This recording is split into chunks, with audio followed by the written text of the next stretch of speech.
Welcome. I'm Sherry Vale. I'm chair of the Ian Thompson Forum Program Committee and dean of the College of Journalism and Mass Communications at the University of Nebraska-Lincoln. On behalf of the college, the Thompson Forum, and our partner for tonight's event, the Forsyth Family Program on Human Rights and Humanitarian Affairs, I'm delighted to welcome you to a book talk with author and UNL alumna, Jane Olson. Since 1988, the Thompson Forum has brought us critical thinkers, policymakers, and leaders who are shaping our global society to discuss issues that affect us all. We are grateful to the Cooper Foundation, which provides the major funding for the forum, to the late Jack Thompson, who conceived of this series, and to the Thompson family for their continued support. This season's theme, Creativity to Solve Global Challenges, illuminates the discussion about how we as individuals and as society can utilize our creativity in unexpected ways to solve both everyday and complex problems. It invites us to imagine a future beyond our reality and to lean into solving challenges creatively rather than with the same methodologies. Our speakers are inspirational in many ways, solving global challenges with sometimes simple solutions that can dramatically change lives.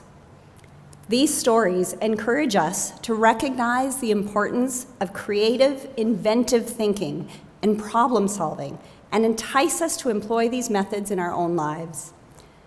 Tonight, we will hear from Jane Olson, who has spent more than 3 decades working with the Human Rights Watch, traveling the world and documenting stories of perseverance, hope, compassion, courage, and the moral truth that all lives are valuable and worthy of love. Throughout the last 2 days, Jane has been visiting with students and demonstrating how a mixture of the Midwestern values of grit and gratitude can change the world. The Ian Thompson Forum would like to formally acknowledge the Indigenous tribal nations as the original stewards of the land, and that we reside on the past, present, and future homelands of the Pawnee, Ponca, Oto, Missouri, Omaha, Dakota, Lakota, Kaw, Cheyenne, and Arapaho peoples, as well as those of the relocated Ho-Chunk, Sac and Fox, and Iowa peoples.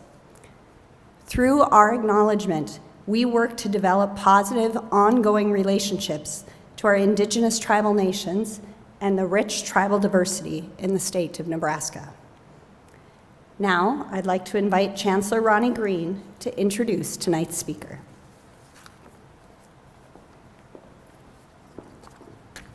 Well, thank you very much, Sherry. It's great to be here tonight at the International Quilt Museum, to be with Jane Olson and have the opportunity to hear her tell us about her great book that I've just begun reading myself. I started Jane at 3 o'clock this morning, one of those wake up in the middle of the night things, and found this wonderful book that I got deep into myself. As Sherry said, I'm Ronnie Green. I'm the chancellor here at the University of Nebraska-Lincoln. And it is my distinct pleasure to have the honor tonight of introducing our speaker for the group here at the Quilt Museum, as well as the audience joining us via live stream tonight. Sherry mentioned that Jane is a distinguished alumna of the University of Nebraska-Lincoln, a 1964 graduate of our institution. She also is a current member of the University of Nebraska Foundation Board of Trustees. She has spent and worked for many decades as a volunteer, providing and promoting international peace and justice and humanitarian work around the world. From 2004 to 2010, she chaired the International Board of Trustees of Human Rights Watch, the largest US-based international human rights organization, and having worked with and on behalf of Human Rights Watch since 1988. That's the year I left the institution here with my PhD, to put that in context. the length of time that Jane has been involved. She also chaired the board of Survivor Corps for 12 years since its founding as Landmine Survivors Network. To give you some further context, Landmine Survivors Network and Human Rights Watch were among the 5 organizations to receive the Nobel Peace Prize in 1997 for the International Landmine Ban Treaty that Jane will probably talk about tonight. Jane is also a member of the American Academy of Arts and Sciences, a big honor in the Academy, and a board member of the National World War II Museum in New Orleans and Direct Relief, based in Santa Barbara, California. She's a member on the Council on Foreign Relations and the Pacific Council on International Policy.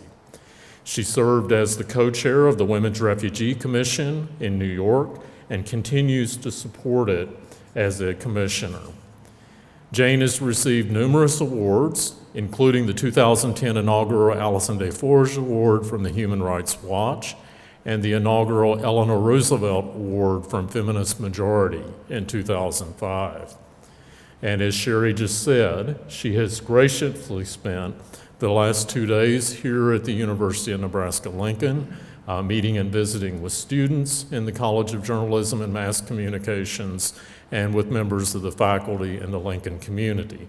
And tonight, it's great to have her here both as a guest of the Journalism and Mass Communications College, Sherry, as well as the Forsyth Family Program on Human Rights and Humanitarian Affairs. And I see David Forsyth sitting here in the audience tonight. So we're thrilled, Jane, to have you back at the University of Nebraska-Lincoln. As you've read the book, you know that Jane has family roots here that brought her back to the university from being a Western Iowa girl, growing up in Denison, Iowa, that formed some of your initial experiences that you talk about in the book. And it is my pleasure to introduce her tonight to speak to us about her book, World Citizen, Journeys of a Humanitarian. Jane, welcome.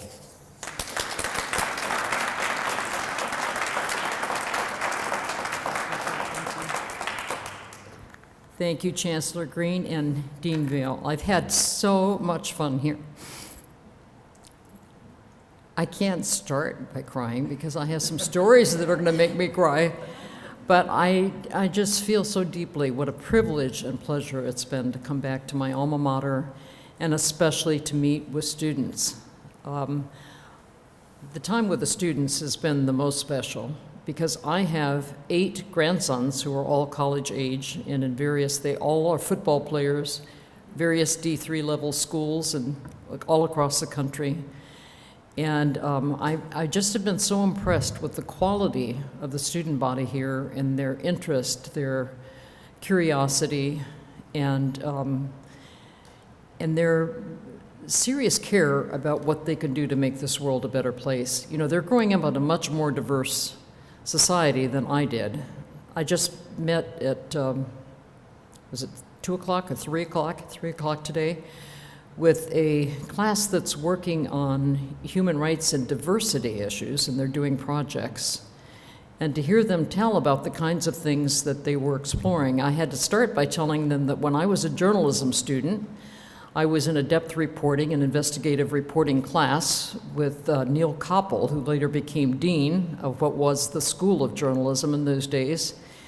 And the project that he gave us for our final exam, I think there were about 12 students, was to create a magazine with various articles under the subject Diversity in the State of Nebraska.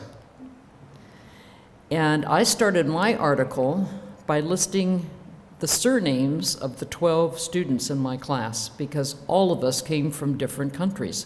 My surname was Tenhulsen. My father grew up in Holland, Nebraska, 100% Dutch, in a Dutch Reform, 3 little towns together. We had somebody from the Czech Republic, which was Czechoslovakia in those days, somebody from Ireland, Italy, the UK, one Scandinavian. What I'm saying is the diversity in my class was all Northern European and all white. When I was in this classroom today, what I saw and experienced was just extraordinary. And their openness to talk about their own personal diversity and the issues that they're concerned with, kind of gave me hope for the world. I actually, yesterday, met with a large class. It was about 120 people. The students were, I think the title was Justice and Human Rights. It was just amazing to see the attentiveness that they gave and their, serious interest of what I had to share with them about the suffering in the world that I've seen, but also the inspiration in the world I've seen, and my true sense that we are, as human beings, all one, that humanity is all connected. And I think one of the last sentences in my book is, what hurts one person hurts all, the collective, and what helps one helps all. And I truly believe that. There was one young man who several stayed afterwards and wanted to talk to me about their potential future, what they might do for graduate school or a career. And I actually see that one of them is here tonight, Evan Dunn. I remember your name because you impressed me so greatly, and thank you so much for coming. Since you're here, I'm not going to tell the same stories I told to that class, although they're really good stories. But my book is called World Citizen: Journeys of a Humanitarian. And my life has been filled with journeys. One of my very close friends is Jane Goodall. We've gotten connected. She's in Tanzania, her work with chimpanzees. We've become very good friends. I gave her 69th birthday party in California, and I gave her 80th birthday party. She's written in so many books, and of course her life has been the subject of a great documentary. But one thing that she's said in a recent interview that really struck me is that she's so happy to have lived a life of many chapters. And I feel that I share the same. My book is, I think, 29 chapters, but I left a lot of chapters on the floor. There were many places I went, many journeys I took that didn't quite fit the theme of this book, but they remain with me. And since I was trained as an investigative reporter, I have very detailed notes, journals, photos, all kinds of files on everywhere I went. So those will come up later. I wanted to start by just telling you how I kind of got into this. As Chancellor Green said, I grew up in Denison, Iowa, a small town at the time, all white. And what I said in this class on diversity today was I didn't grow up with any experience with people of color or different kinds of persuasions. That's too bad. I certainly had experiences. I actually got to tutor Thunder Thornton, our great fullback on the football team. I certainly had experiences when I came to Nebraska. But the good thing about growing up with a very solid, loving family and community in the Midwest is I didn't grow up with any prejudice either. And that's important. I think as I've traveled the world, I've kept an open mind and an open heart. Before I start, I wanted to mention that I'm so happy to be here tonight because on my most recent trip before this, when I came to Lincoln for it was a mortarboard reunion, I had a full day. I came early and I had a full day, and somebody told me about this quilt museum, so I came over here. And there was the most amazing, exquisite exhibition here of quilts that were made by women in Tucson, Arizona, from remnants that they found from immigrants and asylum seekers crossing the desert. Did anybody else see that? Oh my gosh. I took photos of every single quilt. I think I must have spent 2 hours in here by myself. And it was like a sacred experience. I felt I almost felt the presence of the immigrants, the things that they had left on the desert, children's toys, remnants of clothing, all kinds of like small precious items that could fit in pockets. The women in Tucson really gave us an extraordinary experience because I really felt that very deeply. And of course it fits so meaningfully into how I've spent my life working with displaced people and immigrants, asylum seekers all over the world. My book is really a memoir, and so I have one chapter called Growing Up in Iowa, which also includes the very informative, life-changing time I spent at the University of Nebraska. And everything that's in that chapter is referred to later in the book. The rest of the chapters are all storytelling about experiences that I had in various war zones and places of extreme poverty and disease, and some of the dark places I went to. I always tell students to think about who their role models are. It's very important to choose your role models and seek mentors. And I think I have a new mentee in Evan. Thank you very much. Because the more time you spend with people that you admire for whatever reason, you tend to lean in that direction. So I would say my primary role model was Eleanor Roosevelt. You know, growing up in small town Denison, every Saturday we'd go to the movies. You could see a double feature for 10 cents. And some of you are old enough to remember, we had newsreels that preceded the movies. The newsreels were black and white, they were flickery. Since I grew up in the 50s, there were a lot of scenes from the war in Korea, and I saw reporters there, war reporters, on the fields, on the battleground in Korea with, bombs going off and soldiers rushing past them, and cameramen, and I thought, aha, that's what I want to do. I want to be a war correspondent, and it never occurred to me there weren't any women out there in any of those pictures, but I held that idea, and it somehow influenced me. Also, almost never a Saturday went by without some kind of presentation about Eleanor Roosevelt's life, because she was so powerful in those days as the eyes and ears of her disabled husband. She would go into the really dark places, into the shanty towns, the hobo camps along the railroad tracks, the orphanages. She would, she was not an attractive woman. She had a terrible high squeaky voice, but she had such a command and so much power. And she became a spokesperson for the most needy people in our society, the throwaway people, the displaced people.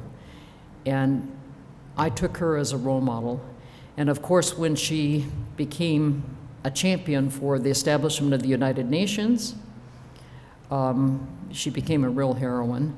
And she also was a tremendous advocate for the drafting of the Universal Declaration of Human Rights. And I want to tell you, Dr. Forsyth, that I carried a little booklet everywhere I went, little booklets, copies of the Universal Declaration of Human Rights, everywhere I went. We had a very active United Nations Association in Pasadena, and I could get those booklets translated in different languages, and I took them with me, because most people in this world do not know they have human rights, do not know that their government signed this declaration which obligated them to protect the rights of their citizens. So I would hand those out, and I'd hand them out to the social workers in refugee camps and other people that were helping refugees to remind them that they are not without rights. I put actually the whole of the Universal Declaration in the back of my book, 3 pages, and it's very important, in part because next year, 2023, is going to be the 75th anniversary of the Universal Declaration of Human Rights. And I want that to be available to everybody to read. It's so important. So I married a week out of college. My husband was from Manila, Iowa, which is close to Denison, in a town of about 800 people. And he had a full scholarship to Drake University for football, and then a full 3-year scholarship to Michigan Law School for academic scholarship, and then he got a fellowship to Oxford. So he had 8 years of higher education paid free. And we have been trying to repay that debt for many years, but he opened up the world of the law to me. And of course, his class had 400 men and only 6 women in his class. So it wasn't possible for me to even think of going to law school, but I went by osmosis.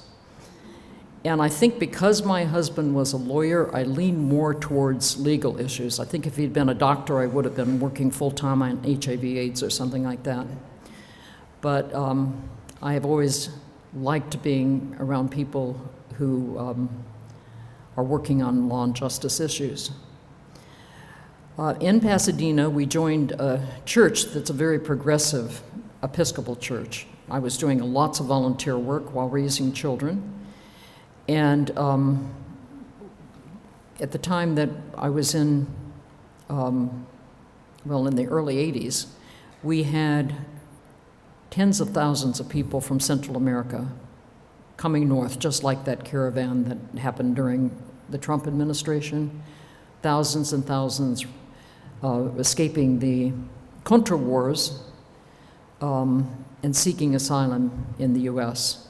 Our church became a sanctuary church, and we set up a whole program of education on Central America, and we took some of the asylum seekers into our homes. It was a really wonderful experience of understanding people. And then I was asked to go with a couple other people from a priest who had been in seminary in Nicaragua. I was asked to go down to Nicaragua to travel all over the country, meet with people in all walks of life, and ascertain the truth of what our government was saying about Nicaragua being such a threat to our freedom and democracy.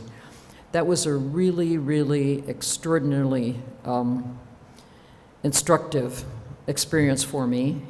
And it also taught me that that's my life path. That's what I want to do.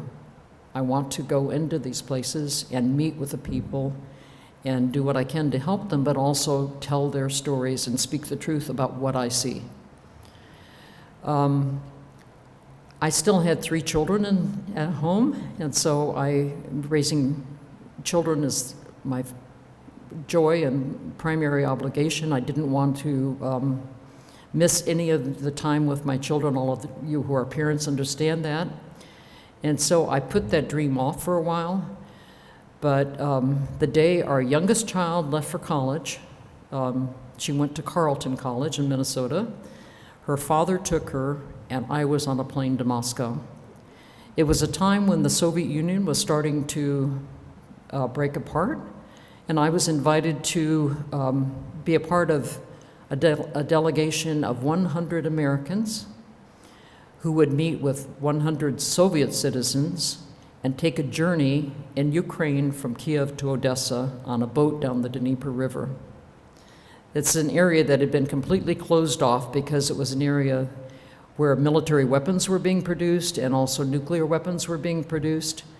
So people who lived in those towns, the towns that you're seeing now on television and newspapers that are being attacked by this very aggressive Russian invasion of Ukraine, even Soviet citizens hadn't been allowed to go there. So we were presenting the face of America, who was their bitter enemy, and they'd been indoctrinated about what devils we were and that we had horns and all of that. And a peace committee in Kiev had the courage to invite us to join with them and go into these towns. that was extraordinary. We were met with such joy and such gladness, and I had an amazing experience. I was invited to return the second year for the same journey, but in very different times. I took my daughter and my brother with me at that time, and we started in August of 1990 in Kiev. And before we got on the boat, we were told that there was a demonstration in the center of Kiev in Independence Square. And so we dropped our bags and went straight there. And there were tens of thousands of people in Independence Square in Kiev. And they were celebrating because they were about to tear down the hammer and sickle flag of the Soviet Union and raise the blue and yellow flag for the first time. We were there for that. It was an amazing experience. So I have great heart for Ukraine. I have many friends in Ukraine, and I really cherish those two trips. The following year, I was invited to be a public delegate to the conference on security and cooperation in Europe. It was called the CSCE. It's now the Organization for Security and Cooperation in Europe. But this was the first time that this European-based, it was really the free world, had ever held a human rights conference behind the Iron Curtain. And in 1991, they scheduled the conference to be in Moscow, and I was invited to be a delegate. At the same time, there was a coup attempt on Gorbachev's life. And it was really, there were tanks and soldiers in the Kremlin. They had captured Gorbachev at his dacha, his vacation home. I'm not sure it was a dacha. In the Crimea, were holding him prisoner and sent the army into Red Square to take over the Kremlin and the White House, the Parliament building, and so on. And I want to just tell you this quickly. I had friends in Moscow because some of them had been on this journey with me in Ukraine. So I called them, they knew I was coming, and went to visit them, and they told me the story of what had happened. We got there just after the coup attempt was put down. So all of these tanks came. Some of the soldiers in the tanks had come from as far away as Siberia. They'd never been to Moscow before. They had to stop and ask Muscovites, where's the Kremlin, where's Red Square? And so the Muscovites were sending them all different directions. It took them all day, driving tanks around the city of Moscow to finally get to the Kremlin. And they got there, and it turns out that they had no means of communication, even walkie-talkies. All these young soldiers in their tanks had torn up streets all over Moscow getting there. It's after dark now by the time they get there, and they have no idea what they're supposed to do. The generals who had plotted the coup went to their dachas and got drunk, basically. And once they captured Gorbachev and sent the soldiers off, there was no strategy, no planning, no guidance. And so the women of Moscow started calling around to each other, and they ended up taking food out to the tanks. My chapter is called Comfort Food. They took macaroni and cheese and soups and drinks and knocked on the tanks and said, come on out, we're your sisters, we're your mothers, we're your aunties. And so the soldiers left their tanks and came out, and some of them joined the barricades. And, the women of Moscow helped to put down that coup attempt by feeding these poor soldiers. She said they're just boys. They were following orders. They didn't know what to do. But in 1991 is when the Soviet Union began to fall apart. Gorbachev stepped down. Thank goodness he did. And that prevented a major war. But when the Soviet Union started collapsing and the Iron Curtain came down, wars broke out among many of the republics of the former Soviet Union. There was great conflict in the Caucasus, almost all the Caucasus countries, but especially between Armenia and Azerbaijan. and in former Yugoslavia.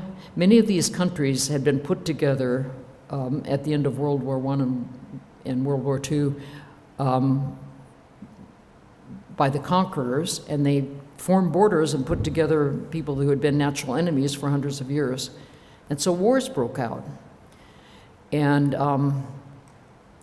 believe me, I was there to cover those wars. I spent a lot of time in the Caucasus region of Azerbaijan and Armenia. They were fighting over a territory called Nagorno-Karabakh. Stalin, in order to consolidate his power, he was a very paranoid psychopath, he split ethnic groups apart, moved populations of people around, changed borders so that no one population was a threat to his authority.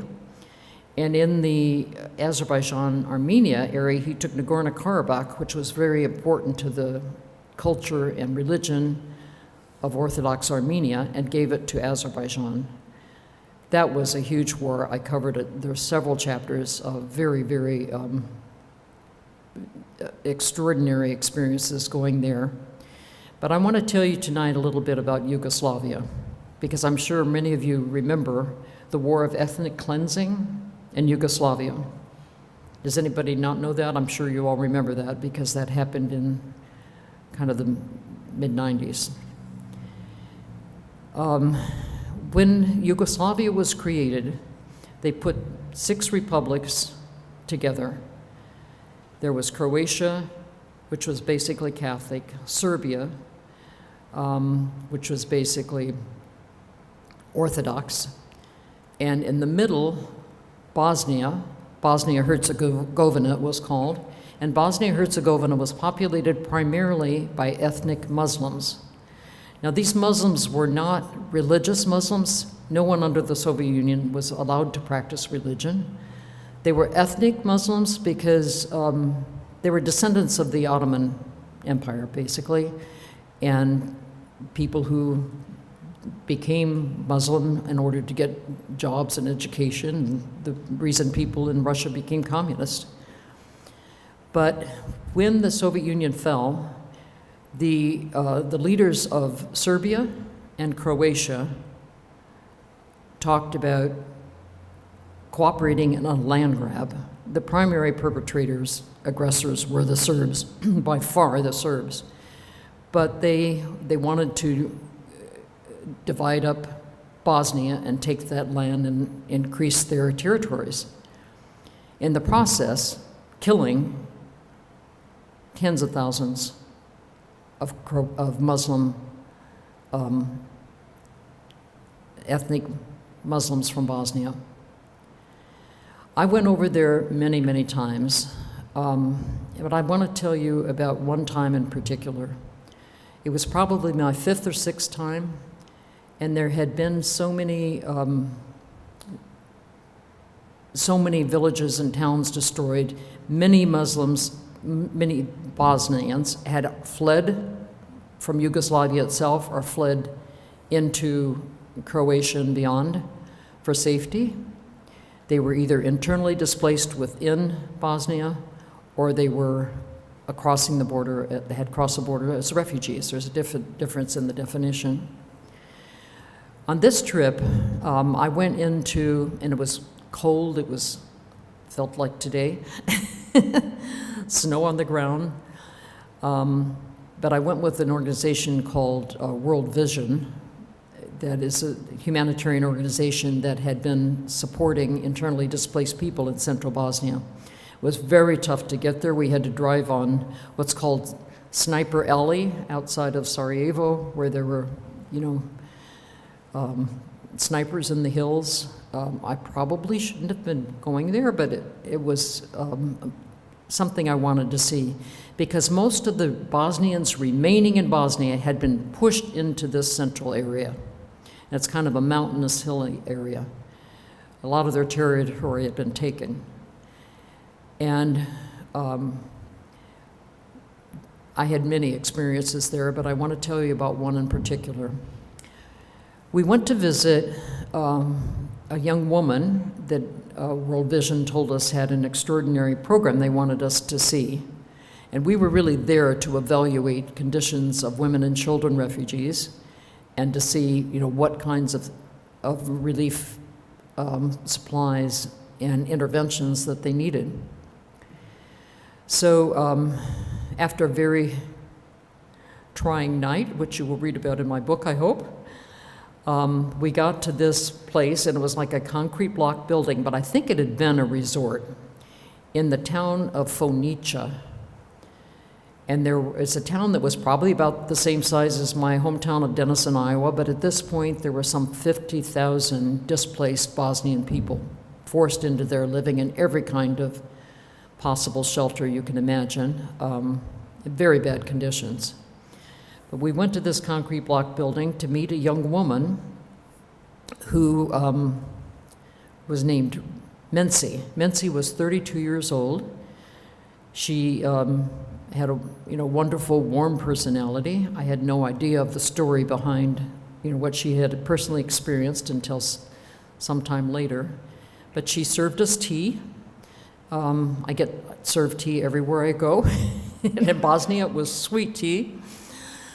And we sat with her for a while, myself and a woman who was on the staff of World Vision, a social worker.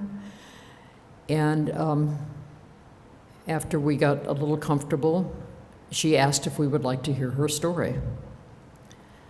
So she started to tell her story. She had lived in eastern Bosnia, closer to the border with Serbia, near the place called Srebrenica, where that massive massacre of men and boys took place, that some of you may remember. It was one of the worst massacres of the ethnic cleansing.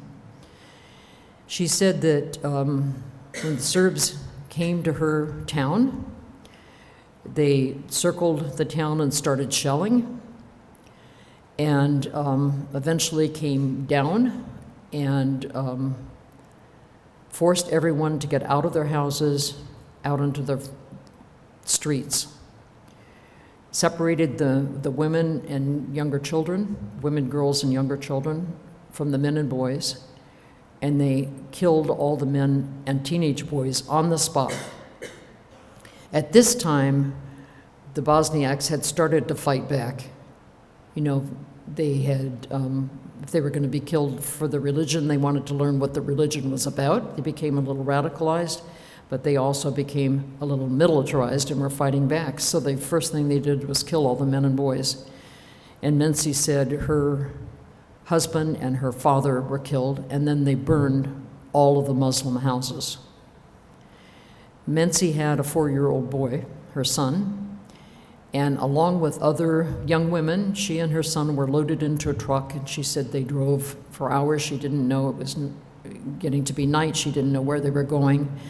Eventually, they came to a school building, and they were all loaded into classrooms, very small classrooms, like 33 or 35 to a classroom, so jammed in that they couldn't even lie down. Only 2 people at a time could lie down.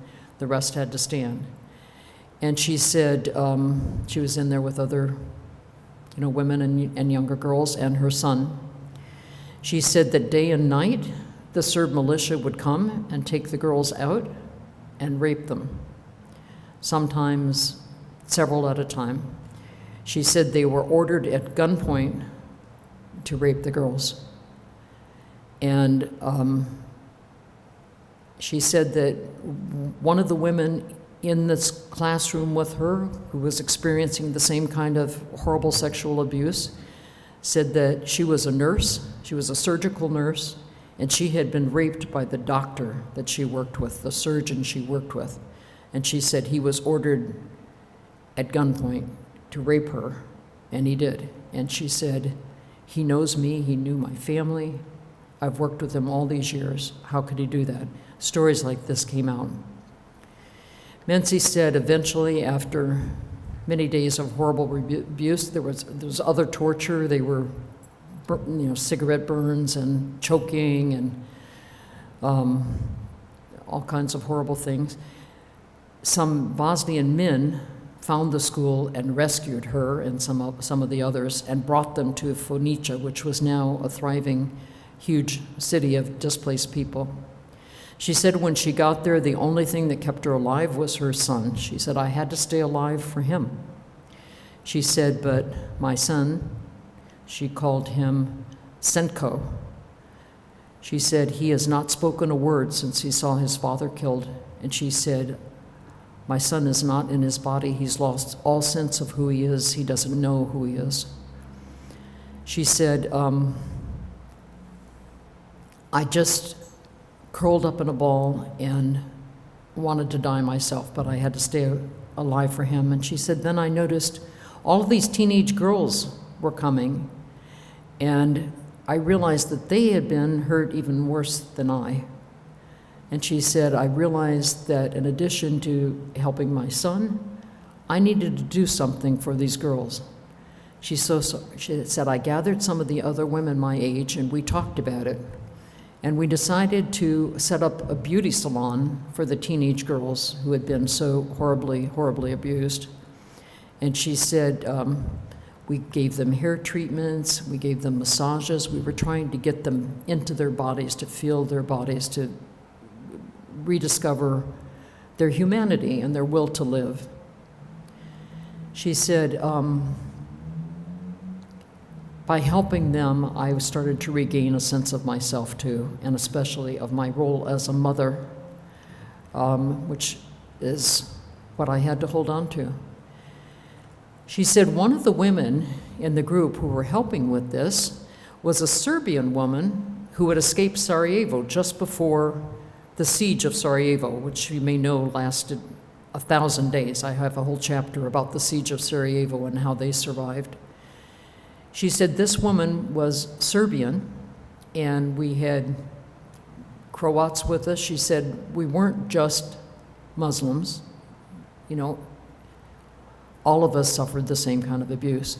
But she said this Serbian woman, Jasna was her name, was a very sophisticated woman. In Sarajevo, she'd been quite a famous fashion designer. And Jasna suggested that she could, they were all wearing practically rags. She said she wanted to help these girls learn how to sew, to keep them busy, to give them something to do, and to create something. Creating anything is always a means to survival. She said Phoenicia had been the center of clothing production for most of Yugoslavia. There was a garment factory in the center of Phoenicia, and most people who lived there had worked at the garment factory. But the factory had been bombed and shelled and burned out.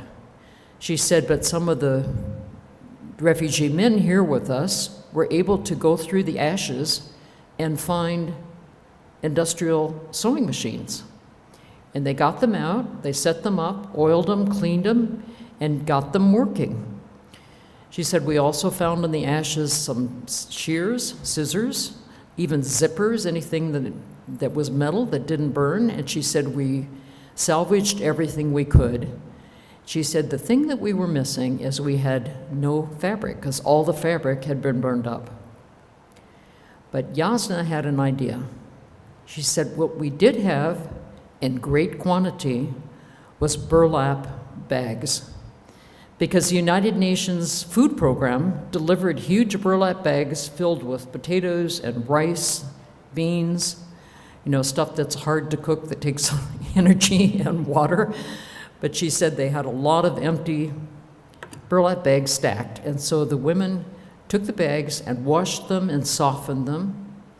And then Jasna cut out patterns and taught the girls how to measure themselves and size their patterns and cut them out of burlap and create clothing. So amazing. So that night, we stayed. World Vision served us a nice dinner, and all the girls and all the women that had been central to this program came. And these teenage girls, wearing their burlap fashions, gave us a fashion show. They were really skinny. I mean, they all obviously had all been starved. But they knew how to do a fashion model pirouette, walked, around the dining room. Of course, I had my camera. I took lots of pictures. Their pictures are in my book. And I saw such pride in them and realized that they had just been given a lease on life. They'd been given a skill, but mostly they've been given a sense of themselves and a pride in their being back. So I always travel, in addition to booklets of the Universal Declaration, I always travel with a lot of cash. It may be my Midwest background. I never quite touched. There are no banks and certainly no ATMs in war zones. And I had a lot of German marks with me. And I asked whether I could buy some of these burlap fashions. So I did. I bought several, maybe a dozen. And I brought them home with me. And I did a lot of public speaking. I went to a lot of colleges, law schools, even high schools, women's organizations. And I often told this story. And my daughters, who were slim, would model the fashions, or some of the girls would, or I just hold them up. And I want to just show you what I have.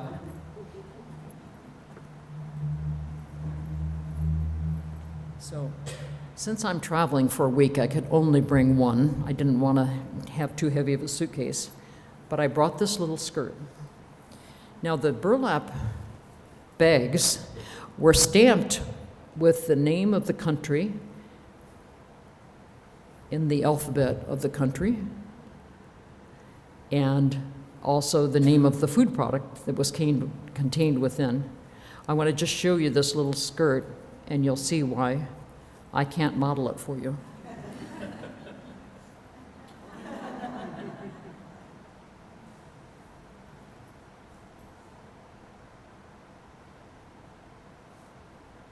So, there were jumpers and vests and jackets, and I often, when I went on speeches, I would wear one of the burlap jackets, and if I was going to tell the story, and I would turn around and show them I was wearing it. I wanted to do that because I am in a quilt museum, and quilt is all about sewing and handwork. That's a kind of inspirational experience that I would like to bring back to people, because I always want to put a face on the other, a face on the victim, because when I first came back, I started doing some speeches, and I thought, because I'm not a lawyer, I don't have a PhD in anything, or even a master's degree in anything. I'm not an international studies specialist or an expert on refugee law. I'm a mother, but I'm a storyteller, and I'm a journalist. When I first started giving talks, though, I thought I had to be so well-informed and so smart. So I'd first tell people about the geography and the history and the numbers, the statistics, how many dead, how many refugees, how many raped women. I knew it all. And the first time I did that was at a forum at my church, and I looked out to see if everybody was nodding with approval at how smart I was, and I saw people nodding off. And I just simply put down my notes and I started telling stories. Because it's always about the people. And every story is different. But when I told you the story about Mency, I actually left out the most important part of the story. Mency told us that she started an organization with these women. She said, we bonded as a community, just reaching out to the teenage girls. And she said, I started an organization, and the name of my organization is the Society for Women Survivors of War Crimes.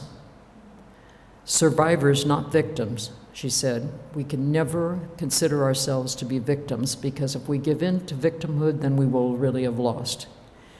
And she said, in order to join the Women's Society, everyone had to pledge that they would not hate or seek revenge, and they would teach their children not to hate or seek revenge, because she said only in that way will the cycle of violence be broken.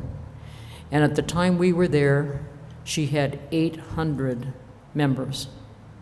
You think one person can make a difference. And it was one person who, I think if she hadn't had her son Senko, would have given up. I think she would have just given in to death. She was so close. So I love that story. I have lots more. What is our time? Shift to questions. Okay. Questions, responses, comments? You don't have to ask a question. Speeches?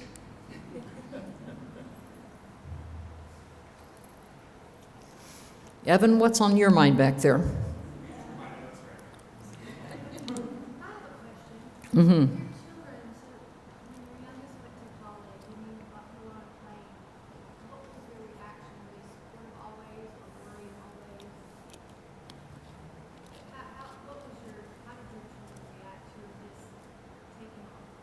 How did I react? How did my children react? Oh, they were proud. No, they're so proud. And you should see my grandsons. You know, these big football players, they are so proud of this book. I dedicated to them. With lots of love to my husband and children, I dedicated it to our 8 grandsons with the hope that they will never have to experience war. Because the real enemy is war itself. And,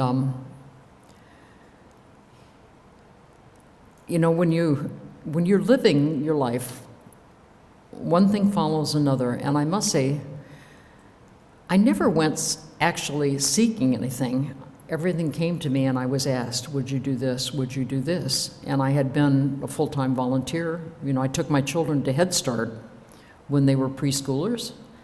I wanted to volunteer at Head Start. I couldn't afford a babysitter. And it was one of the best experiences we had. And that's where I learned. I'll just tell you a quick story. At Head Start, there was, you know, my children are blonde and blue-eyed. My husband's blonde, Norwegian. And the children were all black, and it was Northwest Pasadena, which was where the program should have been. It was very important.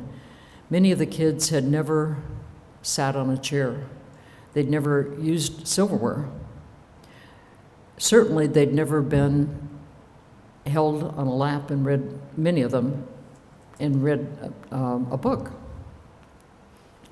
But there was, I actually joined this particular school because the teacher went to my church, and I just thought, you know, I want to be around her. She's one of my role models that I wanted to spend more time with, because she just was so loving, but really strict and really in charge. So I only took one child at a time, usually when they were around 3. And children saw no difference. Children are colorblind. They saw no difference. They just wanted to play and make friends and be there.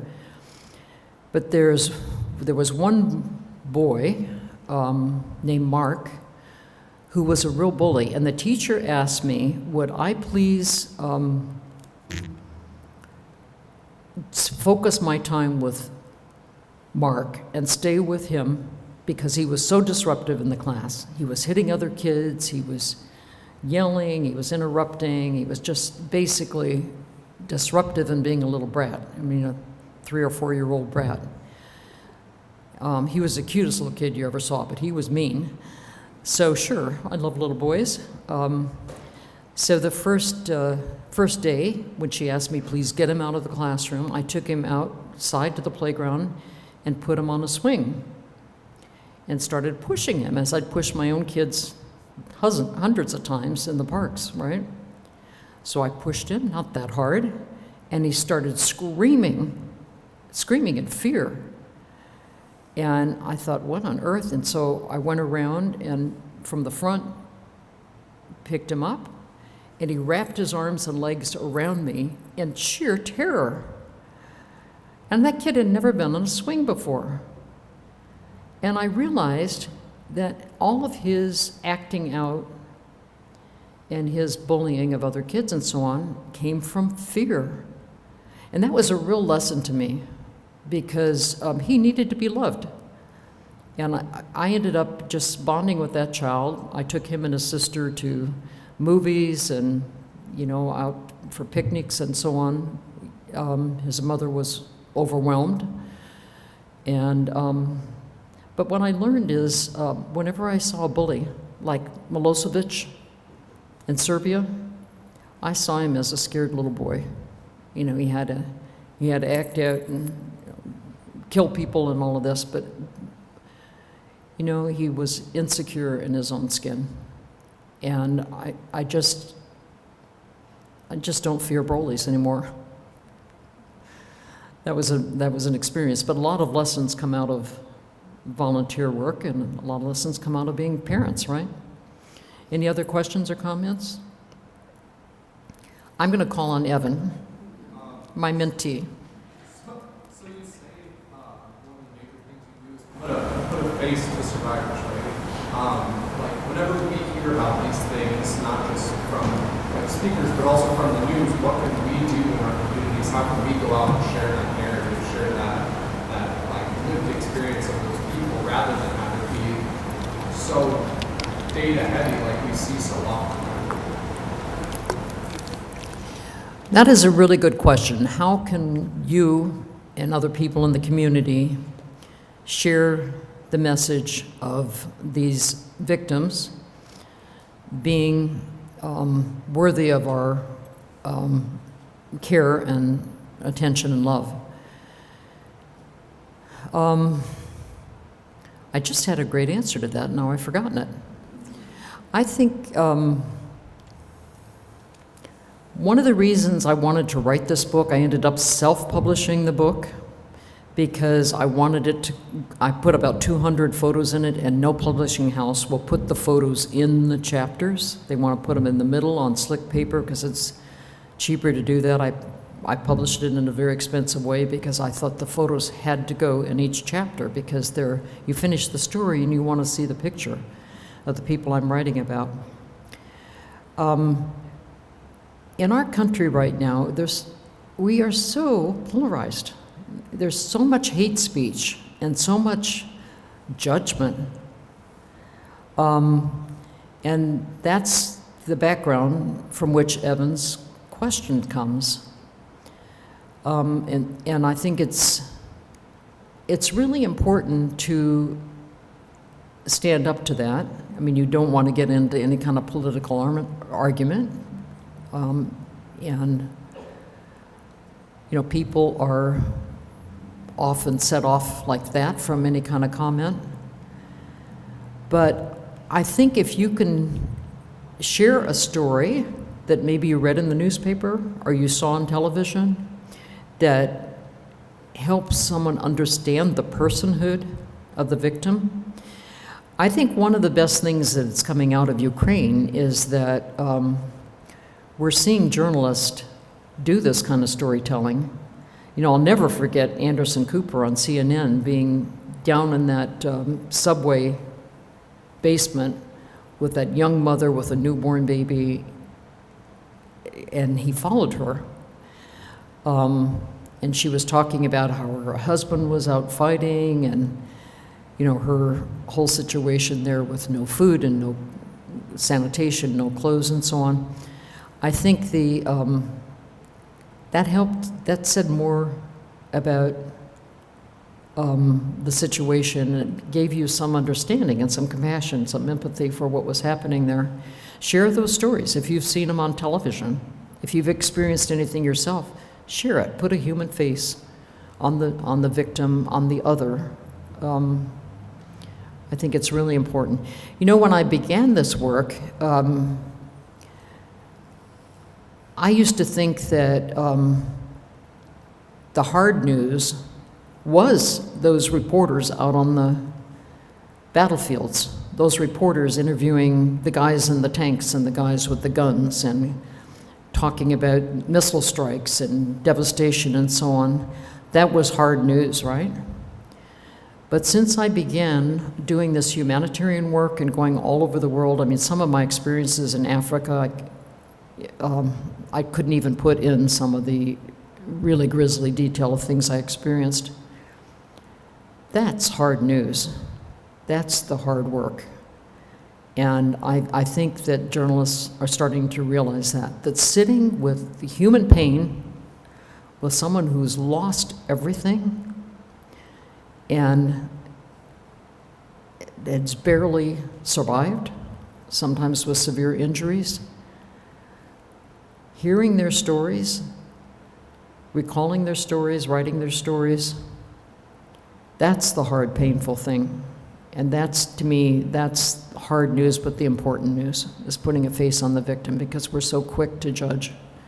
Thank you, Evan, for that question. Back here. I'm Carly. I work at a nonprofit here in town. We do education projects overseas for people in extreme poverty. I have a big heart for people and telling stories. I'm the heart of a journalist. My question is, how do you, like Evan asked, get people to care about what's happening overseas and tell like a convicting story that is the truth but is also dignifying? And you mentioned like when you were in Africa you had to leave out some of the grisly details. Like I've been to Africa and I've heard some hard stories, and like that is the truth of what happened and that is compelling. But how do you, like as a storyteller, as a journalist, like wrestle and make decisions on what you put in the story, how you dignify the subject or the survivor, and like how you get the reader to care? Well, that is quite a profound observation. You know, as a writer, as a journalist, as a human being, I can only report what I see, what I actually experience.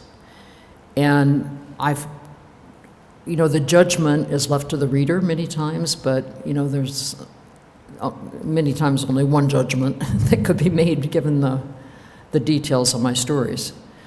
So I have to just speak the truth, and it's very important that I take very detailed notes with lots of information about what I actually saw, experienced, and heard. Of course, I'm with interpreters. I'm dependent on their interpretation as well, which is not always absolutely accurate. But to answer your question, let me tell you how I dealt with the genocide of Rwanda. I told this in the Justice and Human Rights class. Rwanda was arguably the worst genocide of the 20th century. 800,000 people killed in 100 days, and 1.25 million people killed, you know, within a year span. It was absolutely brutal. It was a war in which the major weapon was a machete, and the major means of death was having heads chopped off. It was neighbor against neighbor, family against family. It was tribal. Basically, the Hutus and the Tutsis, and basically it was born in the history of colonial occupation, where the Belgian colonists of Rwanda had chosen the Tutsi tribe, who were only 20% of the population, but they chose the Tutsis because they were taller and they looked more European.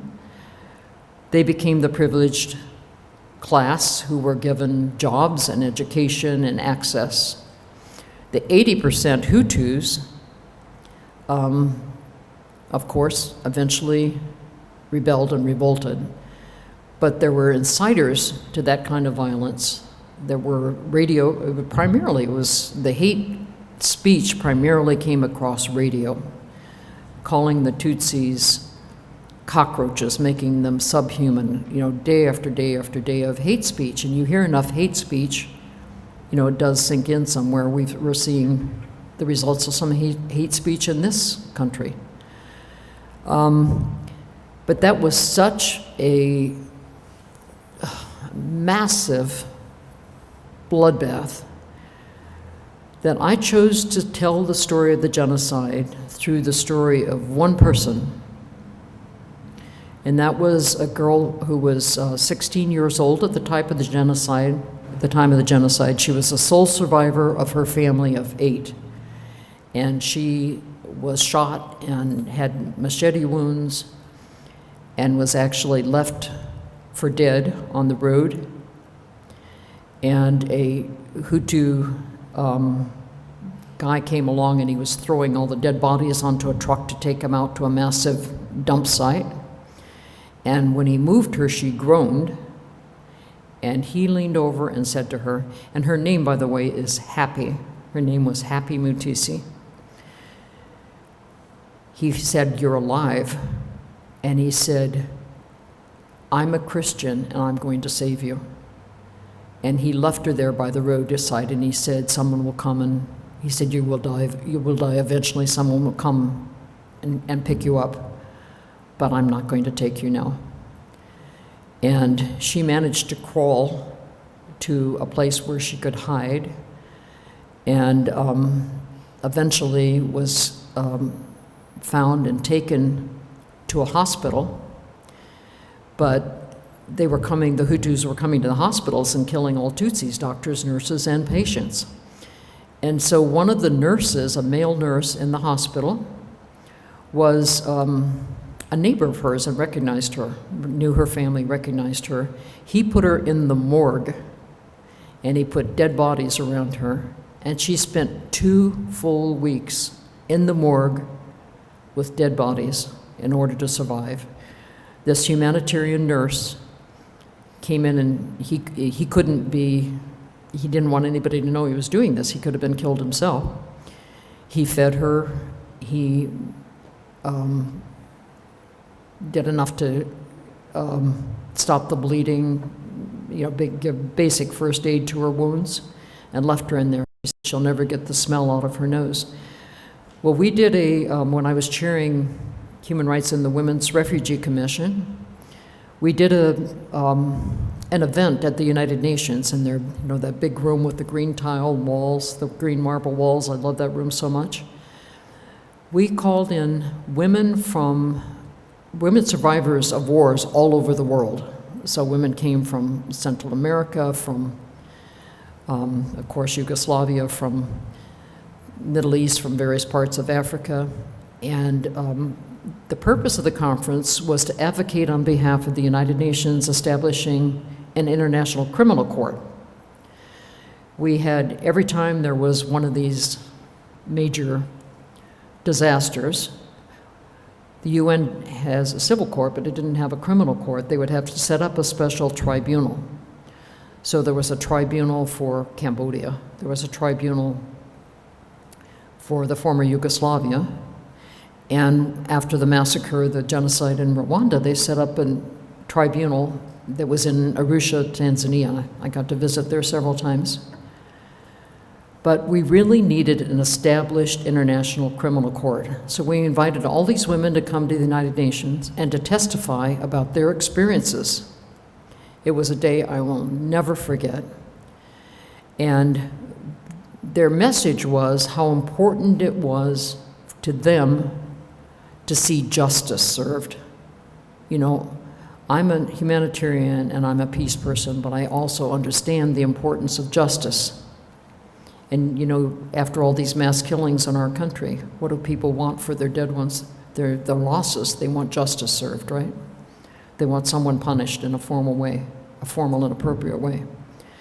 So Happy Mutisi was 19 years old at the time. She came representing Rwanda. I mean, imagine. She had been a dancer, tall, slim, beautiful Tutsi girl. Still had scars. She still had shrapnel in an arm and a leg because she'd been shot as well as hacked. She spoke 5 languages, Kinyarwanda and French being primarily, but she didn't speak English. So she told her story in French to one of our board members who translated it into English. And then she stood there reading the English very haltingly, but her story was so powerful. And at the very end, she said, "I'm being resettled in Southern California." And of course, I had escorted her up and introduced her, and I went to help her down from the podium, and I whispered in her ear, "I live in Southern California. Would you like to have a mother?" And I adopted her, and we went back for a wedding in Kigali. I was mother of the bride, gave the groom a cow. And the groom's uncles, actually, he was also a sole survivor, and she eventually had 2 children, so I have 2 Rwandan grandchildren. That's a story that holds both horror and hope, but you can't really tell the stories of 1 million people dead, and it boggles the mind to even hear those statistics. I learned that very early in my storytelling days. But the story of one young girl and her survival and thrival. She ended up going to nursing school. It took her 5 years because she had to first learn English. That puts a face. That puts a face on the victim and survivor, and it says everything about the importance of human rights and humanitarian work. Anybody else? What's our time? At 6:45, we're a little over already. Oh, we're over. Okay. I never want to go under. I don't want to waste time. We got too many stories to tell. Anyway, I have some books over here. If anybody would like to buy a book, we would love to have you at least come and look. They're filled with my photographs. I also learned photography in the School of Journalism, and I ended up doing a lot of photography. It's been very important in my life. So you can see some of the photos of the stories I've been telling you, including one of Happy. The picture of Happy is Happy in my kitchen in Pasadena with a little baby strapped on her back in the African fashion, standing at my stove. It's pretty cute. So thank you very much. And thank you.